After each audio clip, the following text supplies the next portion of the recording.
Good afternoon, ladies and gentlemen.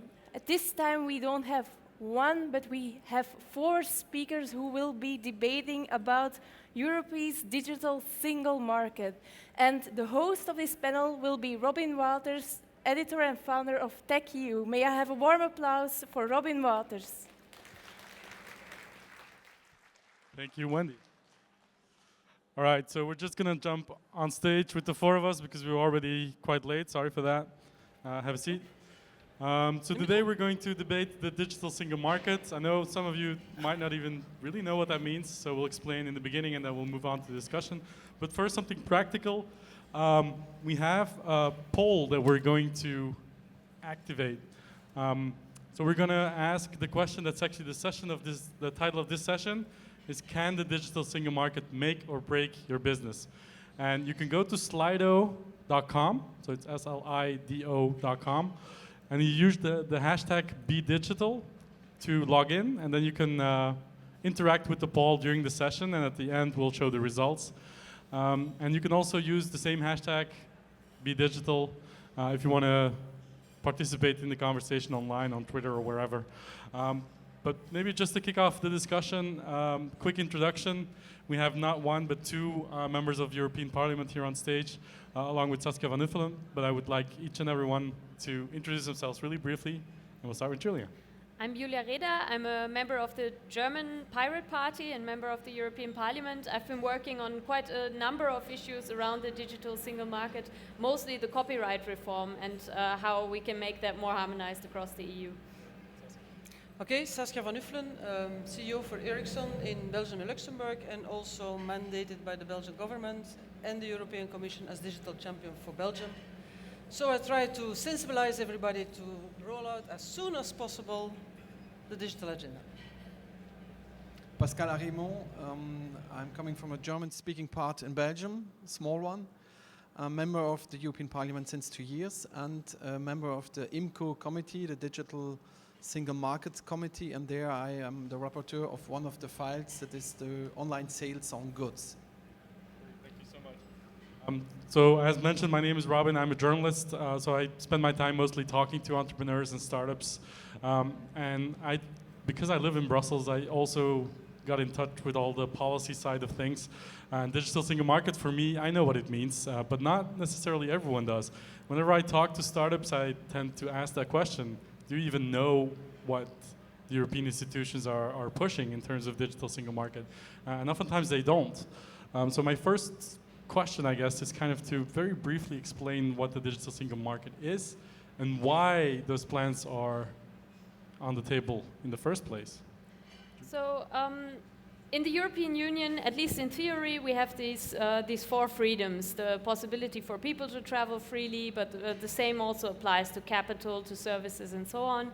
But on the internet, you often see that this is not really the case. You see this video is not available in your country. You have certain products that you can only buy in one country and not in another. And I think if you're a startup, you have to ask yourself the question, okay, if I have started a great business model in one country, I have read the laws of that country, I know what I have to do, now can I do the same business in all the other 27 countries, or do I have to start all over again? And the digital single market strategy is the attempt to really harmonize these laws across the EU so that you can be sure that if something is legal in one country, it's also going to be legal in other countries. And this applies to the businesses, but also to the consumers.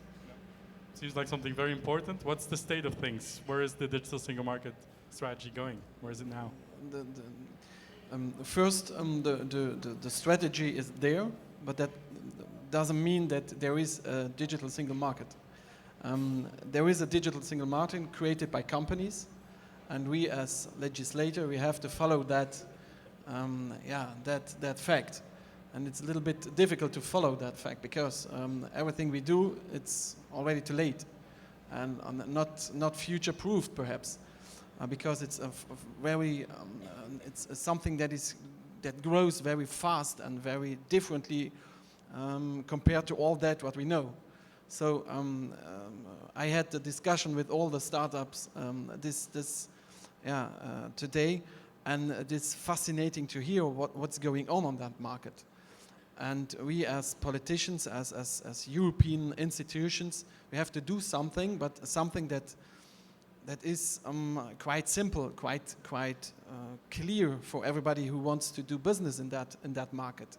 And that is quite difficult because everybody who does legislation wants to be quite detailed on some things and some other other facts, but we have to be simple in order to, the thing that we should not do is to kill business. We have to permit to business to be creative, and this is quite difficult to do with the text, the law text, and to explain what digital single market could mean in my file. I'm writing a law about harmonization of guarantees when you are selling a product online. What happens when that product is in default, when it is defect? Only 15% of companies in Europe are selling online cross-border, only 15%. Why don't they do that? Because they said it's too complicated. To sell in another country, we have to know the laws there, we have to know the guarantees there. It's too complicated to do that, so we have to make it simpler for companies. E-commerce and cross-border trading is definitely one big aspect of DSM. But to my first point, and this is going to you, Saskia, should businesses care about this digital single market strategy? And even furthermore, should they get involved in shaping what it looks like? Well, I think I always try to cut the elephant in pieces, because why do we need a single market in Europe? Because the competition out of other regions have a single market. And that's why it's very important to at least have to be capable of expanding our competitive advantages we have in our different countries and in Europe worldwide. So that's the first reason. Now, there are different aspects. There is an aspect linked to the economy. Can we do easy business? There's an aspect linked to the infrastructure. Can we do everything connected? There is an aspect on governmental and regulations, which should also be adapted to the reality where we live in and not with the old industrial legislation. There is an aspect of skills at the end of the day. And it starts with skills, and if I hear digital single market and we still have to explain here what a digital single market is, then Houston we have a problem. Because it means that in the communication we do not succeed to touch on every European saying that digital transformation is important, that it should be our highest priority. And when we started with the Digital Champions, the first thing we did is to create a team of young advisors, because they live in the digital world. They know what it is about. They know how to be innovative, how to share, how to be creative. And I think if we start from there and look then up on how should the economy and the legislation and the skills look like, I think it will be very faster. So the first important aspect is, for business, every business is digital business. And we first need to be convinced about that. Secondly, the competition is not necessarily only in Europe, but the competition is outside of Europe. And thirdly, I think we should let us guide by those who have the innovation and the creativity and do the necessary things in order to stimulate it instead of blocking it. Ms. Reda, are you happy with the way things are going with the digital single market plans? I think it's a bit of a mixed bag. There are elements I think that could really make life easier for businesses, but at the same time there are also, I think, points where the proposals from the European Commission are have a potential to actually make things more difficult for especially smaller businesses from Europe that might be competing on the internet with larger businesses from around the world. So if you look at the copyright reform, for example, there is a proposal that online platforms such as video sharing platforms, but also things like online shopping platforms, would have to scan the content that is uploaded by their users.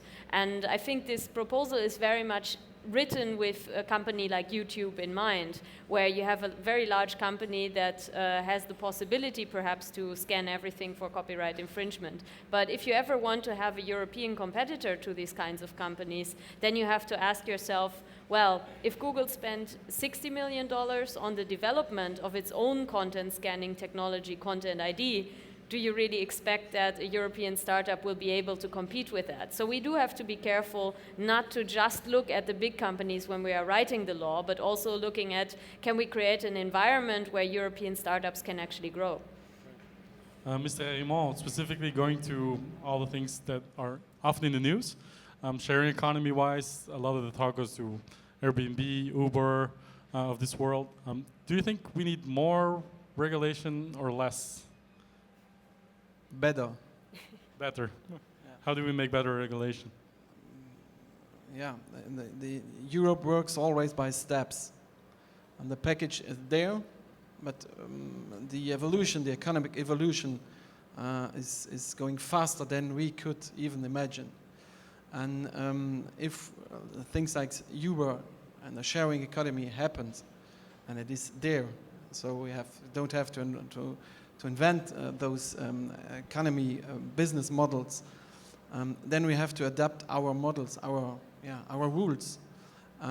It's my personal view, but things like Uber should be possible everywhere. And we are living in 28 different rules about those kind of business models. And I think it's the time to change that, because it's an enormous potential in those kind of business models. So legislation don't have to be less or more, but better and adapted. If it makes you feel better, we might soon go from 28 to 27 different regulations to Brexit, but we'll see. Saskia, question for you. I know you're very passionate about education and skills and digital skills that we need to not just ingrain in young people, but also in the existing workforce, unemployed, refugees, etc. It's a whole, it's a very, very big aspect of the digital single market is how do we create new talent, retain it, and reschool it for the new economy, the new world? Yeah. What are your thoughts on that? The reason why I'm passionate about skills is that we have a digital champion in each member state. And depending on the maturity of the country, some of the priorities are different. Some are working on infrastructure, some are working on e-commerce or whatever. Although there is one priority we all share, and that's digital skills. So it is not only a priority for the country, it's a priority, it should be the priority for Europe. If there would be a certain moment a question of what should be the priority, I think digital skills. Now let's be complete on that one. Digital skills is not equal to technical skills. And I always have to repeat it. Yes, I need coders. Yes, I need data analysts. Yes, I need people who are techies. But digital skills is also how to work in a collaborative economy, how to transform an old business model in selling products to a new business model in selling services, how to involve people, how to do the new financials in that new digital world, how to share the data and work on data instead of working around products. So it's more than only technical skills. Now we should start very young, because I think that's our responsibility as adults, to make a world where at least the education for the kids is well taken into consideration, the world they are living in. But as a responsible, within Ericsson, everybody has the obligation to have a second skills. So 65%, and other numbers of my colleagues, 65% of the jobs as we know today will not exist anymore in 2020. Now, before we get in collective depression, I didn't say that we had 65% less jobs. I only say that 65% of the jobs will change, even mine. So if we as a citizen, as an individual person, do not take the initiative to develop a skill set which will be valid for tomorrow, then yes, we will still have what we had in Belgium on the reorganization and restructuring of companies. And the companies must create the environment to make it possible, but it should also be an automatically lifelong learning concept for each person. The time of going to school and then to work and then taking pension and then life starts or stops, depending on how you see it, is over. We have a little bit of study, we have a little bit of doing, we have a little bit of enjoying and then studying again. And that's also part of transforming to an economy who has digital skills. So I think it's critical, and everybody's agreeing, but it doesn't go fast enough. You agree? I think, yes, I think the topic of digital skills is incredibly important, and it's something that we're discussing in the European Parliament quite a lot. And I do think a lot has already happened in that regard. If I remember the debate around digital issues 10, 15 years ago, for example, hackers. Hackers were only viewed as a threat, something that you pass new criminal laws against. Today we have hackathons in the European Parliament that are started by the European institutions to encourage people to actually experiment and to try to use technology in new and unexpected ways. And I think one thing that is important to any skills agenda is to allow, to some extent, permissionless innovation. So to allow people to tinker with things, to find out how things work on their own. And that requires, of course, a certain flexibility in the law. If you have, for example, school children who are not allowed to experiment with media on the internet or digital media in general because everything is a copyright infringement, or if you're not allow somebody to take apart their own car and see how it works because it's a trade secrets infringement, you're creating an environment where learning and acquiring technological skills is not really encouraged. And then trying to go back in university and teach all that without having laid the groundwork before, I think is really difficult. Mr. Raymond, you're in the perfect position as a Belgian and a member of European Parliament to kind of tell us the digital policy and agenda that we have in Belgium. Where is it better than most European countries, and where does it lack? Where can we improve? It's a good question, because to be and to have a company in Belgium is perhaps the most difficult thing that you could do, but also it's an excellent laboratory to do things. And what people said in the panel. So if your business is going well in Belgium, it will go well in other countries also, because we are people who have a company in Belgium are facing so much different problems, different languages, different administrations, different that you are skilled on facing problems. So I would say it's a good thing to do it in Belgium, but Belgium has other problems and other disadvantages compared to other countries. But doing that in Belgium and to start and to have a startup in Belgium, I think it's a good thing. But yeah, it could be better, and we have to bear in mind that the digital world, there is no alternative to that, because it will be and it is. So we have to adapt all the things around that, and we have to adapt people who don't know what it is, digital world, digital working. We have to adapt that world and to have a good place to be in order to make business. And there is an immense chance for business in that world that is created. There are many jobs that will be lost, but as she said, but there are many jobs that could be created if we are smart and if our rules are not too strong to killing jobs. So you're saying the fact that it's so difficult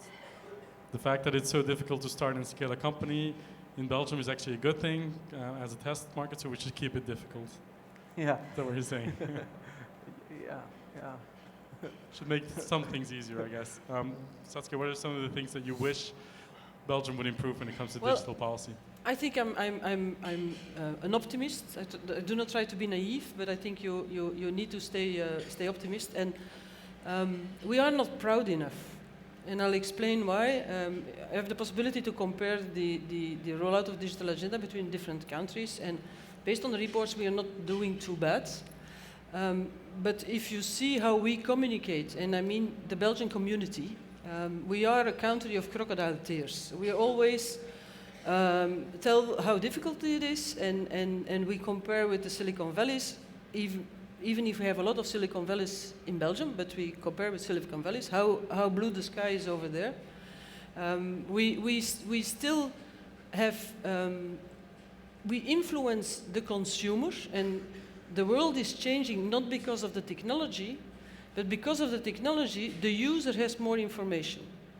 And before, it were the companies who made a business plan for the coming 3 years and then decided what the consumer would buy in 3 years coming. Now in the digital world, it's the other way around. It's the user, and that's valid for a business to business or a business to business to consumer business model.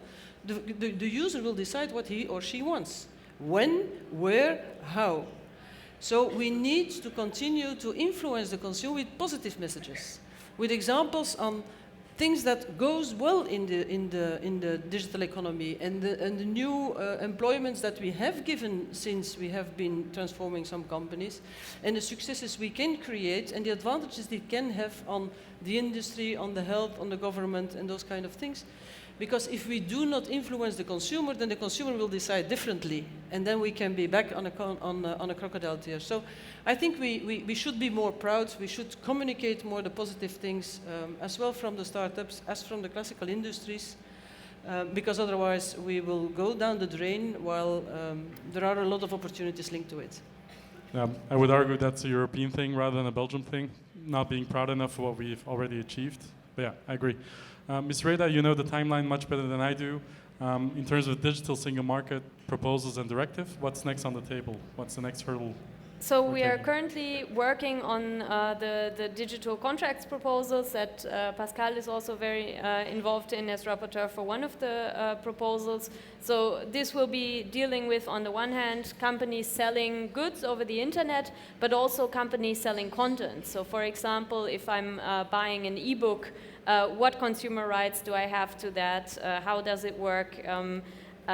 When I have bought, for example, a video game and it's defective, do I have a right to get updates and so on, and to kind of create common rules for that I think will make it easier also for cultural companies that are creating games and so on to kind of operate on the European market. I hope this will be finished by mid of next year.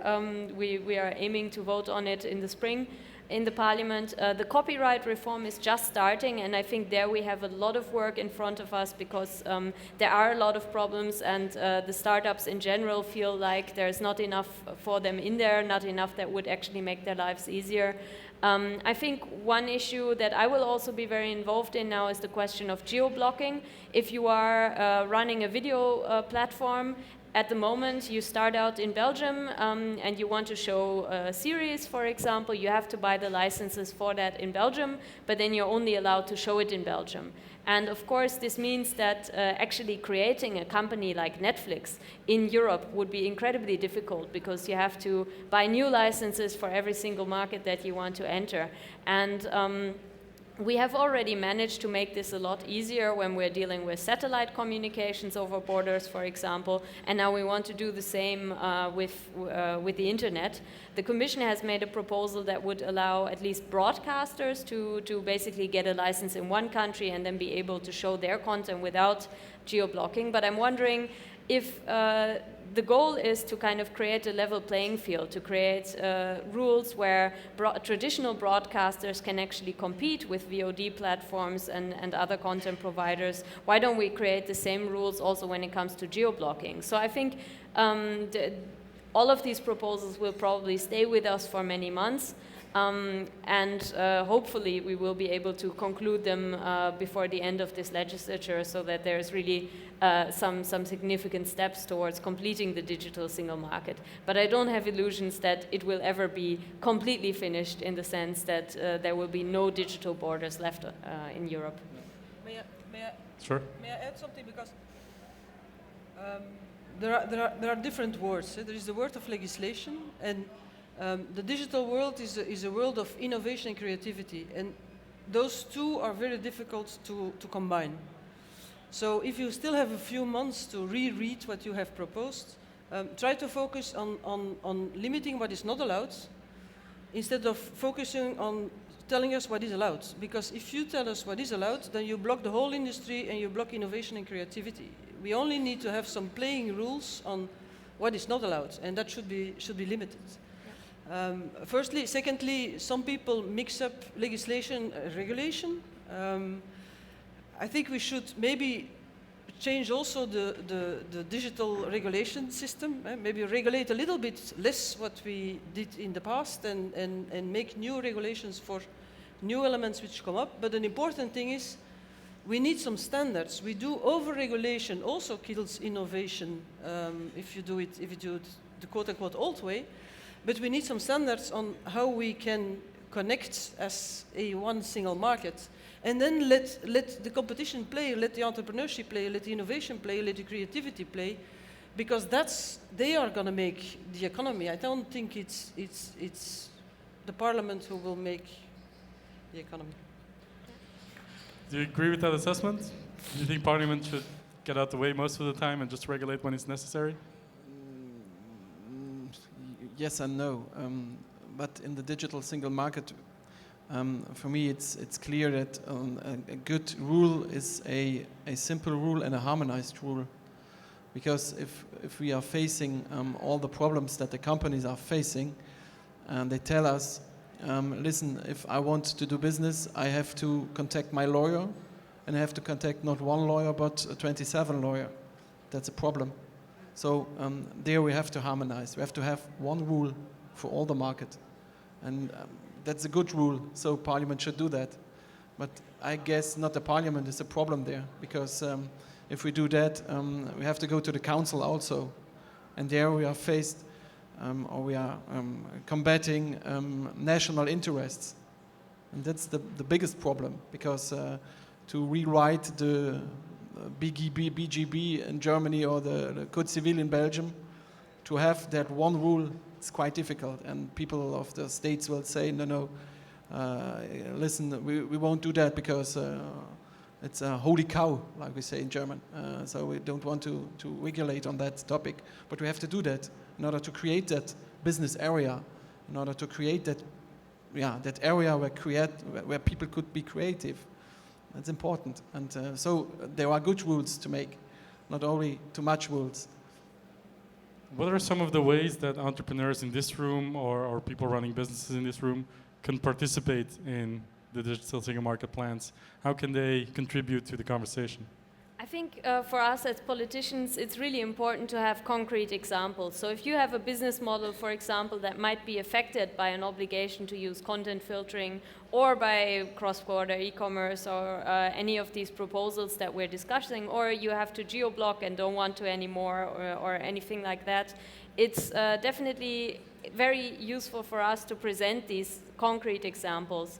One area that I've been working on is big data mining, which is kind of, it sounds like a buzzword, but when you talk to colleagues about, okay, what does it actually mean and what are the legislative problems with that, it's limited. So I think it's really, I can only encourage everybody to tell us about your business and the issues that you're facing and to get active in these debates, because when the legislation is drafted, what we have in mind is usually the really big multinational players, and not, we tend to see the risks more than the opportunities. And I think in that respect, I have to say, it's true that legislation doesn't change the world. It's the society, perhaps the market, the technology where the changes are happening. But whether or not the legislation will help or hinder this development, that really depends on whether we're doing our job well.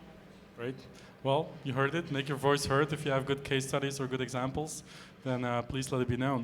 We're going to look at the results of the poll. I can see them from here, but I don't know if you can see them up on the screen. Should be right there. There you go. 75 says yes. Can it make or break your business?